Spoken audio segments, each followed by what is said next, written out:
Amadou Ampateba, Vie et enseignement de Tierno Bokar, sous-titre 3 du chapitre 2, Destin de Chérif Hamallah. Le jour des funérailles du Cheikh Mohamed Lakhvar, une grande foule accompagna sa dépouille. Tous ses élèves étaient là, parmi lesquels Chérif Hamallah. Au retour de l'enterrement, la tradition aurait voulu que le cortège revînt au domicile du défunt. Par un mouvement irraisonné, la foule se dirigea spontanément vers le domicile de Chérif Hamallah et se regroupa autour de lui. Tel fut un jour de 1909, le début de sa carrière religieuse extérieure. À partir de ce jour, Chérif Hamallah assuma ses fonctions de calife de l'ordre d'une façon publique et active, ayant été reconnues les qualités par le plus grand nombre des frères. Il remplit pleinement ses fonctions de maître, donna les aourad, prêcha, commenta les livres saints, guida les élèves, répandit surtout sa bonté et son rayonnement spirituel, bref, accomplit ce que l'on attendait de lui. Sa maison devint une véritable zaouïa et ne désemplit plus, jusqu'au jour où il devait être arrêté pour la première fois. Les croyants venaient à lui en foule, non seulement de Nioro, mais des villes voisines et même des pays environnants. C'était une véritable marée humaine. Cette affluence contribua à mettre en ébullition non seulement la famille Tal et ses alliés, mais également l'administration coloniale, toujours inquiète, par nature, devant les grands rassemblements d'hommes.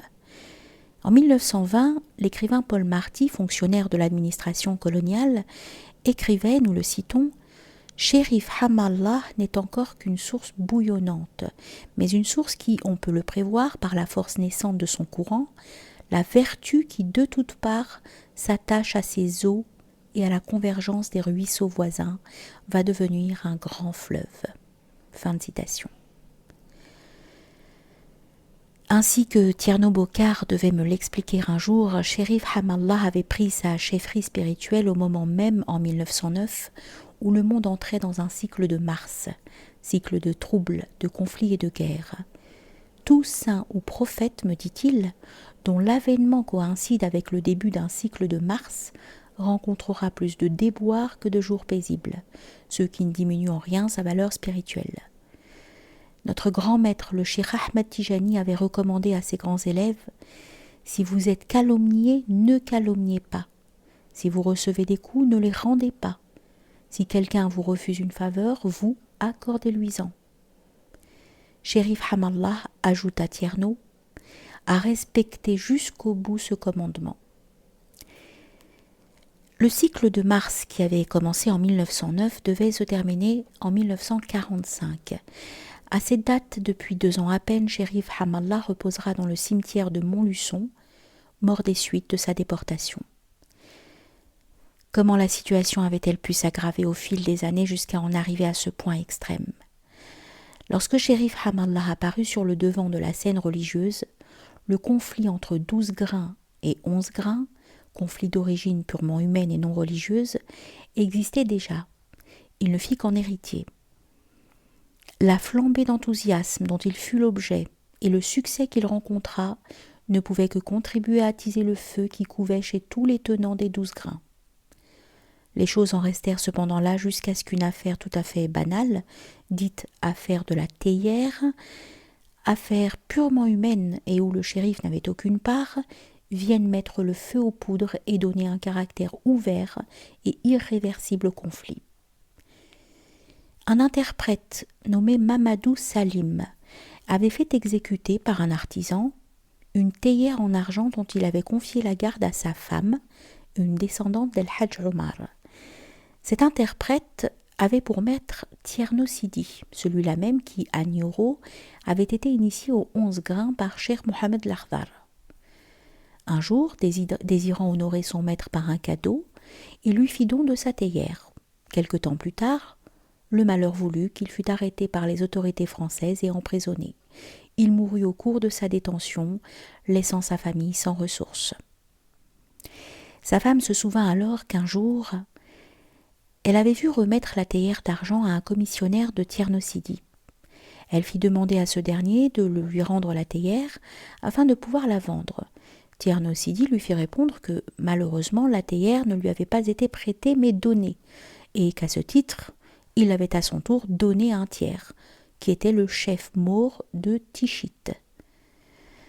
Toutefois, ajoutait-il, si ce dernier avait encore la théière en sa possession, il ne refuserait certainement pas de la rendre à une descendante d'Al-Hajj Omar si elle le lui demandait. La femme ne voulut rien entendre. Elle cria qu'on lui avait volé sa théière et porta l'affaire devant son frère Karamongo Tal, qui à l'époque était le seul descendant de l'Hajj Omar et en vue à Bamako. C'était un boutiquier, il lettrait aussi bien en français qu'en arabe.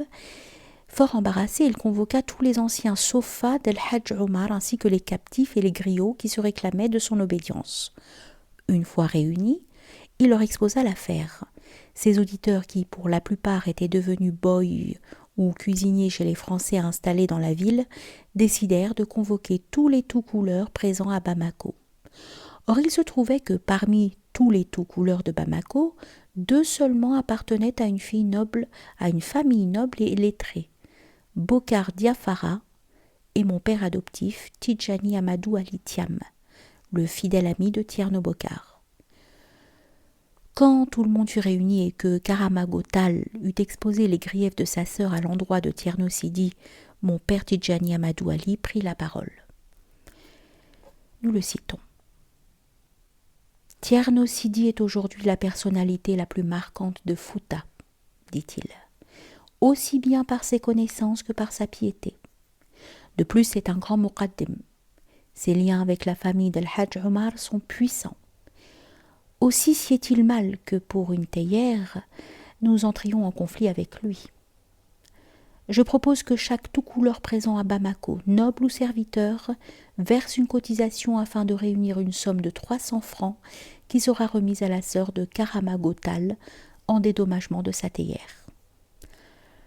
Lorsqu'on transmit cette proposition à la sœur de Karamago Tal, elle s'écria que c'était une injustice, une manœuvre bien digne d'un Thiam, et elle exigea qu'on lui rende sa théière en argent, celle-là même que son mari avait fait fondre et façonner, et pas une autre.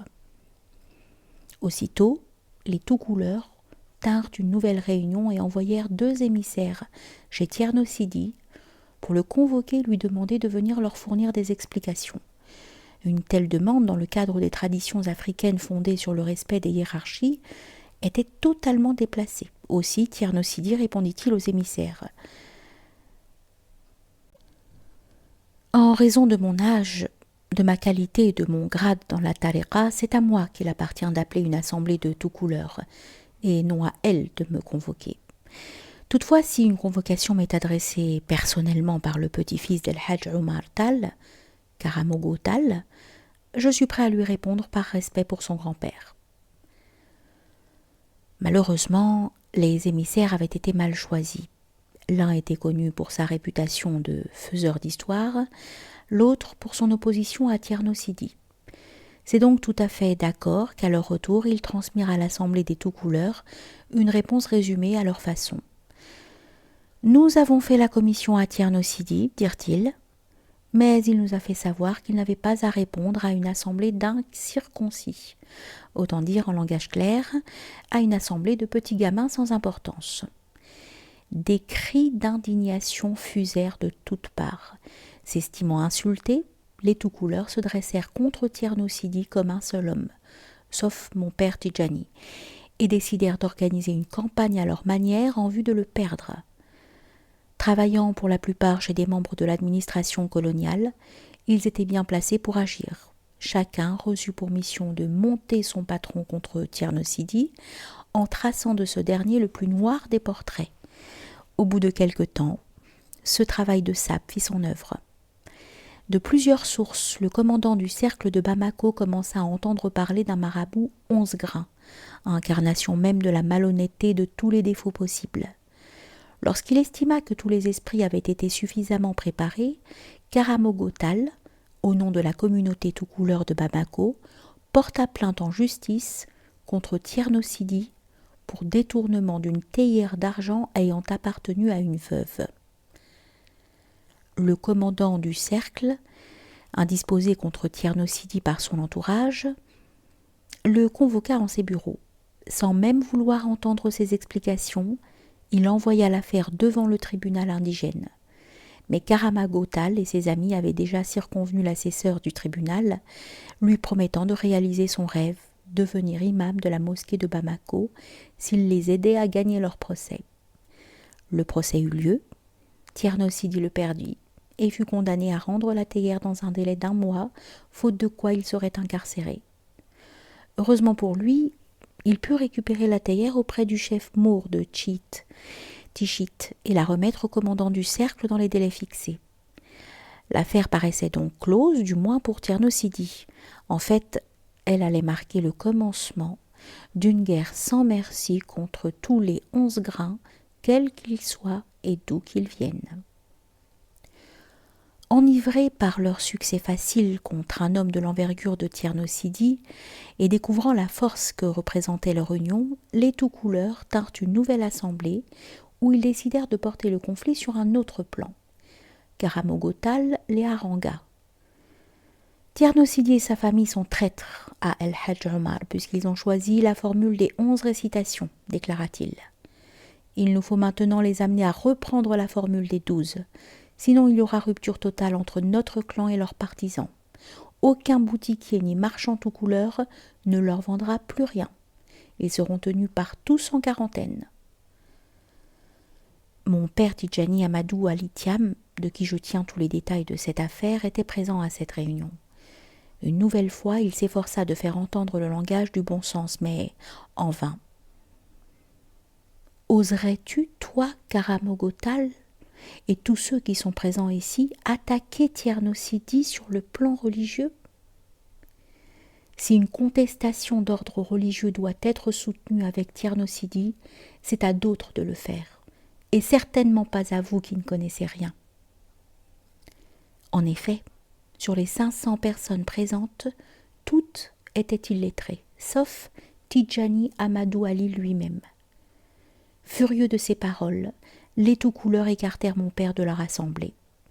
Après leur réunion, les tout-couleurs firent rédiger et écrire des lettres qu'ils envoyèrent un peu partout, dans tous les pays, Sénégal, Guinée, etc., où se trouvaient des membres de leur clan pour leur annoncer qu'ils avaient triomphé d'un ennemi d'El Hadj Omar et leur demander de boycotter les 11 grains partout où ils les trouveraient. L'une de ces lettres arriva à Bandiagara. Le chef de canton, qui était un tout-couleur, réunit le comité de Bandiagara présidé par Tierno Bokar. Alpha Ali, le maître coranique, vieil ami de Tierno Bokar, était également présent. Il avait déjà été initié aux 11 grains, mais n'en avait jamais parlé à personne. On lut la lettre, après quoi l'on demanda son avis à Tierno Bokar. Celui-ci déclara: « Personnellement, je ne prendrai position ni pour ni contre les 11 grains avant d'avoir rencontré le promoteur de cette pratique et de savoir sur quoi elle repose. En attendant d'en savoir davantage, je conseille que nous en restions tous à la tradition des 12 grains. » Cela se passait en 1917. Bandiagara conserva donc en majorité la pratique des 12 grains jusqu'en 1937, date du voyage de Tierno Bokar à Nioro. Comme on le voit, l'origine de ce conflit n'avait rien, ni de politique, comme le croyait l'administration française, ni de fondamentalement religieux, puisque la pratique incriminée ne touchait ni à l'islam, ni à l'enseignement originel du Cheikh Ahmad Tidjani. Jusqu'à la campagne entreprise par les tout-couleurs après le gain de leur procès contre Tierno Sidi, 12 grains et 11 grains coexistaient pacifiquement. Dans les mosquées, après les prières canoniques de l'islam, chacun récitait tranquillement son wirdu Tidjani en égrénant les grains de son chapelet, qu'il en eût 11 ou 12. Personne, à vrai dire, n'y prêtait attention. Mais désormais, les lions étaient lâchés. La redoutable machine administrative avait commencé à se mettre en marche. Pour les autorités françaises, les 11 grains étaient devenus la cible à abattre. Aux yeux de beaucoup, le hamalisme, qui en était le mouvement le plus représentatif, devint suspect et fauteur de troubles. Harcelé par de grands marabouts tout couleurs influents, l'administration en vint à épouser une querelle qui, en fait, ne l'intéressait en rien.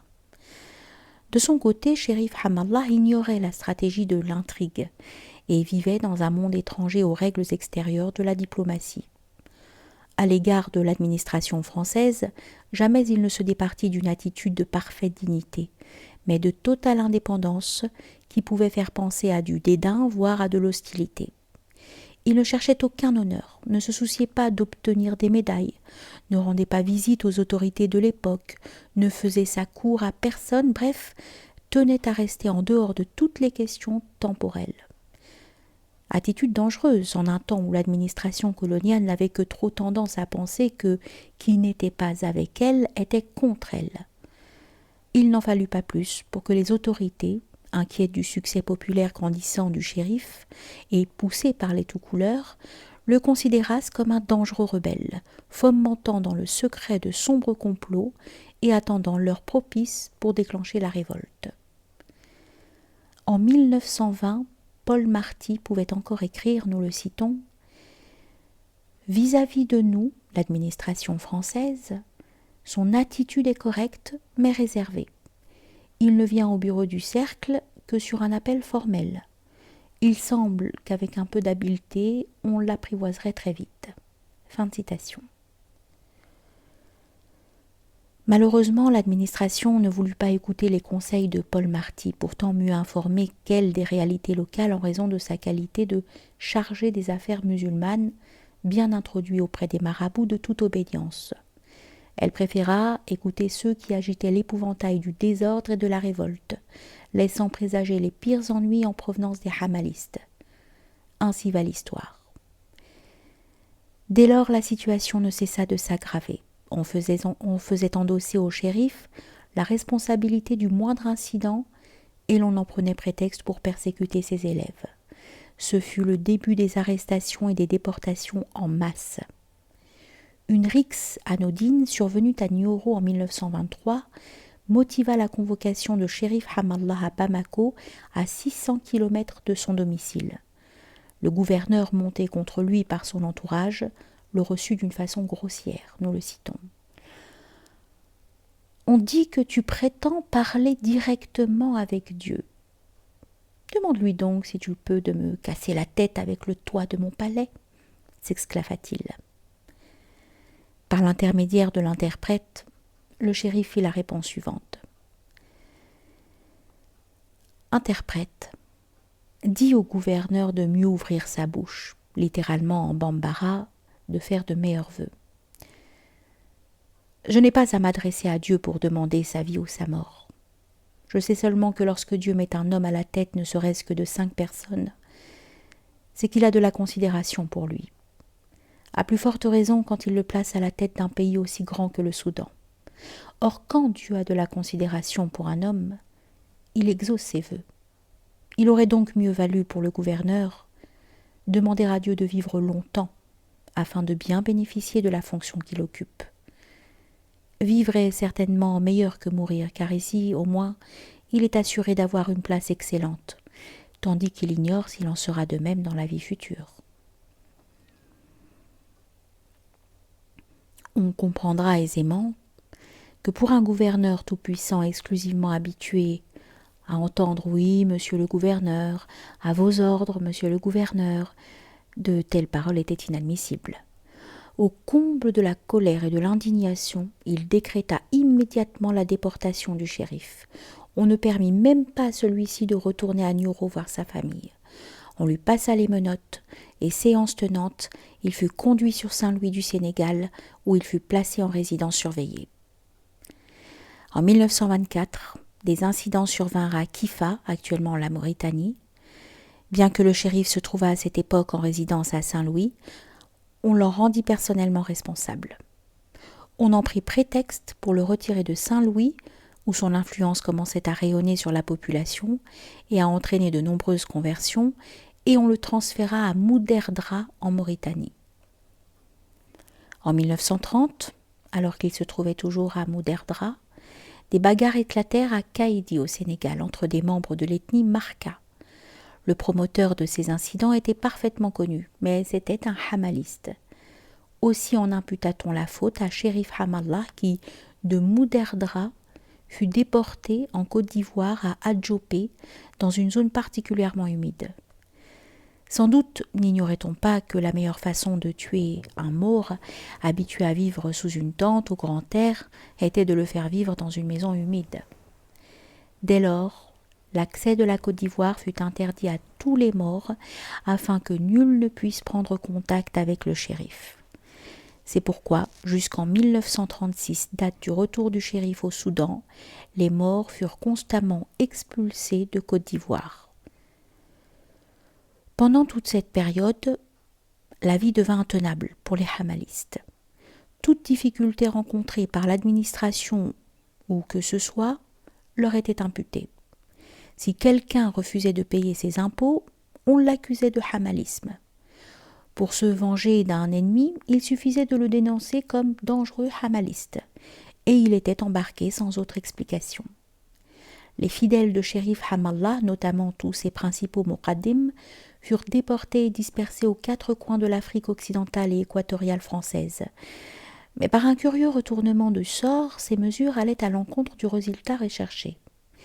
Partout, en effet, où les exilés s'installaient, ils prenaient racine et fondaient des zaouïas qui connurent par la suite un grand essor. De chaque anneau que l'on séparait de sa chaîne, sortait une nouvelle chaîne. Ainsi, l'activité des ennemis de Shérif Hamallah, qui éperonnaient une administration mal éclairée sur ses problèmes spirituels, paraissait, elle, vouée à un échec perpétuel.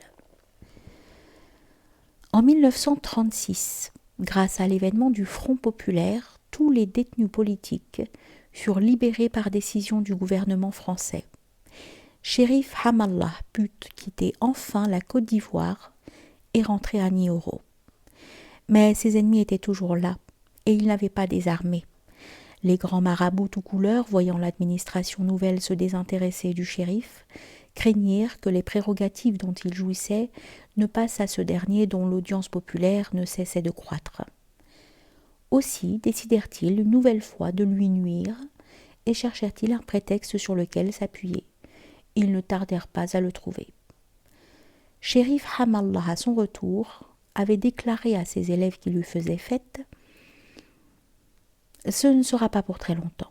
Je me considère comme encore en voyage. » En raison de l'insécurité permanente dans laquelle il se trouvait, il avait abrégé la durée de ses prières canoniques, les ramenant de 4 rak'at à 2 rak'at, ainsi que le permet la loi islamique pour les cas de voyage, de danger ou de guerre.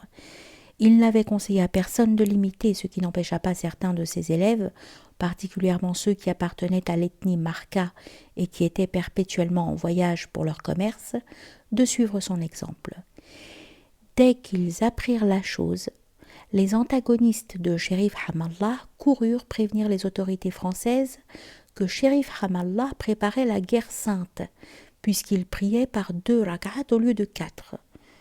Ils oubliaient simplement de préciser que cette pratique, effectivement valable en temps de guerre, était également valable pour les simples voyages et l'état d'insécurité. Le shérif fut convoqué. Là encore, l'entretien fut mémorable, le shérif ayant demandé au commandant combien la France avait prescrit de rak'at pour savoir s'il avait enfreint à ses ordres. Heureusement, le shérif fut renvoyé chez lui sans suite fâcheuse. L'attention de la nouvelle administration coloniale issue du Front populaire n'en avait pas moins été attirée sur Shérif Hamallah, dont le dossier prit un caractère politique. On ne lâchait pas en vain à l'époque les mots fatidiques de guerre sainte. De ce jour, la surveillance redoubla envers les hamalistes qui, désormais, furent considérés comme anti-français. Les vexations à leur encontre se multiplièrent. Certains d'entre eux commencèrent à s'énerver.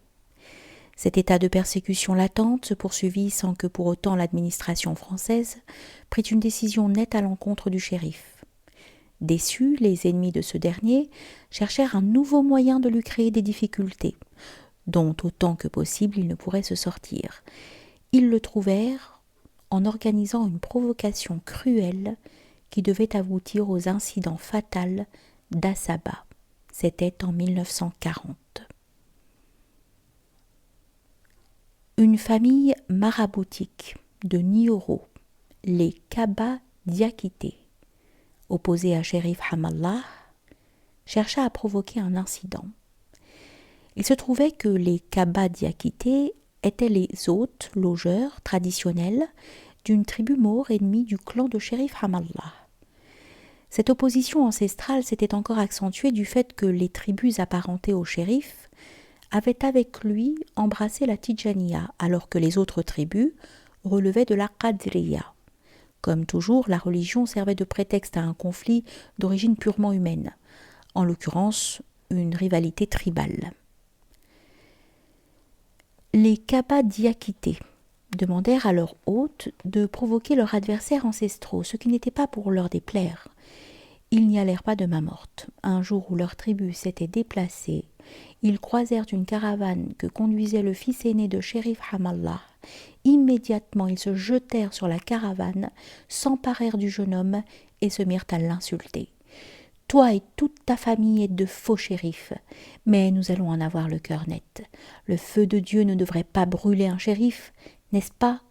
Eh bien, nous allons te soumettre à son épreuve. » Et ils maintinrent le jeune homme debout, nu-pieds, sur le sable brûlant qui venait de servir à préparer un méchoui. Avant d'être saisi par ses ennemis, le fils de Shérif Hamallah avait interdit à ses compagnons d'intervenir pour le défendre. Ils étaient en effet moins nombreux que leurs assaillants et ils craignaient que l'affrontement ne se termine par un massacre. Ils ne bougèrent donc pas, rongeant leurs freins. Après le supplice, ils recueillirent le jeune homme dont la plante d'épi avait été très gravement brûlée et le transportèrent à Nioro où son état nécessita une hospitalisation. Une enquête fut ouverte. Craignant peut-être des troubles ou des nouvelles provocations, Shérif Hamallah interdit à tous ses partisans, même aux membres de sa famille, de rendre visite à son fils à l'hôpital, leur conseillant d'attendre que l'administration française fasse son travail et que justice soit rendue, les coupables étant connus. La Zaouïa resta donc totalement en dehors de cette affaire.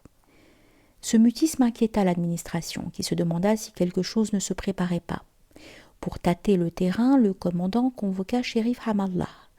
Il lui demanda ce qu'il pensait de cette affaire et ce qu'il convenait de faire. À cette question inattendue, le shérif répondit à sa manière coutumière, toujours aussi directe et dépourvue de toute diplomatie. « De qui, lui demanda-t-il, relève donc la justice ? Certainement pas de moi. Je ne suis d'ailleurs pas personnellement la victime. La victime est majeure et connue. C'est à elle qu'il convient de poser la question. Puisque c'est à vous de rendre la justice, que vous avez vu la victime et également vu les bourreaux qui sont arrêtés, je ne vois pas pourquoi vous me demandez ce qu'il convient de faire. » Les responsables de l'incident avaient en effet été arrêtés puis assignés à résidence à Nioro, dans un campement où ils vivaient comme à leur ordinaire et où on leur apportait tout ce dont ils avaient besoin. 2 mois plus tard, ils furent purement et simplement relâchés. Heureux de s'en être tirés aussi facilement, ils composèrent alors un poème au titre évocateur autour de la rôtisserie, poème qu'ils firent diffuser dans toute la Mauritanie par des chanteurs accompagnés de tambours. Or, la tribu maure à laquelle appartenait l'épouse du shérif, mère du jeune supplicié, était une tribu guerrière. Il existe en effet en Mauritanie 3 catégories de tribus. Les tribus maraboutiques, les tribus guerrières et les tribus commerçantes. Ces rudes guerriers, fouettés dans leur orgueil, avaient en vain attendu une réaction de la part de Shérif Hamallah. Excédés, ils étaient venus le trouver pour lui demander ce qu'il fallait faire. Laissez à Dieu le soin de rendre la justice, s'était-il contenté de leur répondre.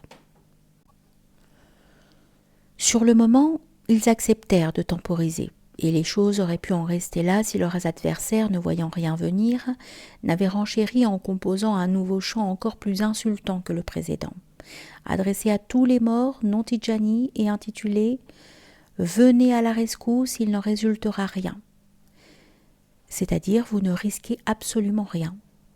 Ce nouveau chant fut lui aussi diffusé à travers tout le pays. Cette fois, c'en était trop pour les oncles du jeune homme, particulièrement visés à travers le poème.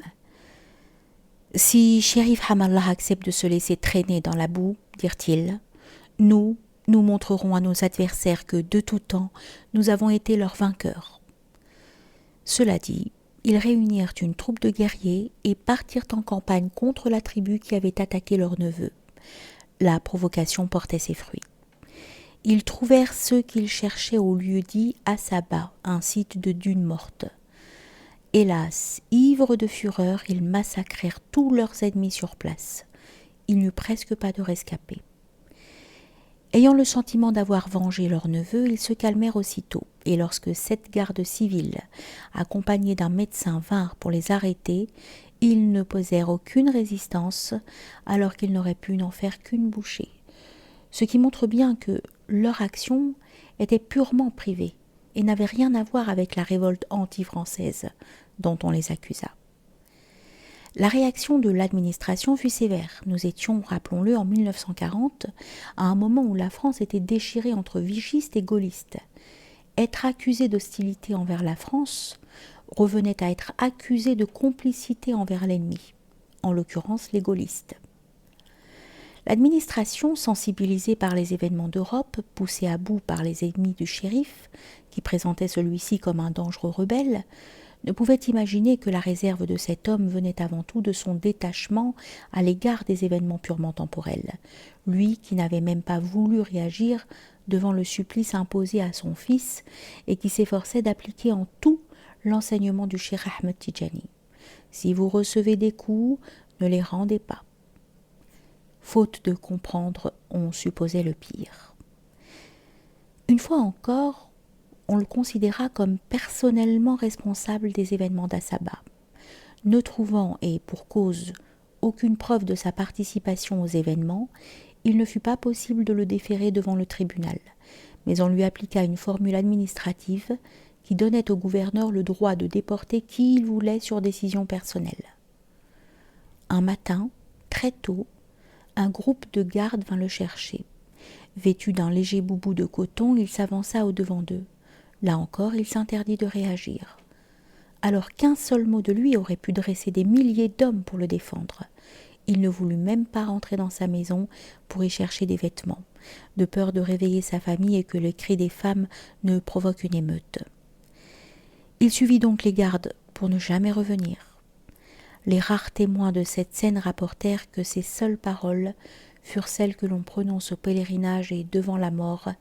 « Rabbi labbaïka, Rabbi labbaïka » « Seigneur, me voici, Seigneur, me voici ». Il fut d'abord emmené à Gorée, au Sénégal, puis à Cassaigne, en Algérie, ensuite à Vals-les-Bains, en Ardèche, avant d'être transféré à Évaux. Il y contracta une maladie de poitrine et fut transporté à l'hôpital de Montluçon, où il mourut en janvier 1943. Il repose à Montluçon, au cimetière de l'Est, où sa tombe connaît un afflux de plus en plus grand de pèlerins africains. Tel fut le destin extérieur de Chérif Hamallah, l'homme dont les pieds reposaient très haut au-dessus de cette terre. Il nous a paru nécessaire de retracer sa vie afin d'éclairer les événements dont sera victime Tierno Bokar, événements qui se déclenchèrent au lendemain de sa rencontre avec Chérif Hamallah.